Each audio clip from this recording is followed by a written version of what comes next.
அடுத்தவங்களுடைய அட்ரஸ்ல அரசியல்வாதிகளா இருந்துட்டு இருக்கிற இவங்க எல்லாருக்கும் ஒரு சவால்.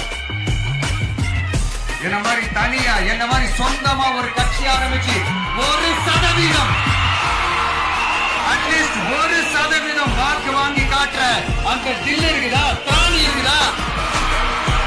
30 வருஷமா மக்கள் இயக்கமா இருந்து இன்னைக்கு மிகப்பெரிய ஒரு அரசியல் கட்சியா வளர்ந்து இந்த கூட்டணி கட்சிகள் மட்டுமே நம்பி இருக்கிற 75 வருஷ கட்சி, 50 வருஷ கட்சின்னு இன்னைக்கு ஆட்சி அதிகாரத்துல இருந்துட்டு இருக்கிற இவங்க எல்லாரையும் மீறி இன்னைக்கு களத்துல தனியா நின்று இந்த 2 வருஷத்துல முதன்மை சக்தியா வளர்ந்து 30% தாண்டி இன்னைக்கு மக்கள் ஆதரவை பெற்றிருக்கிற நமக்கு அனுபவம் இல்லையா?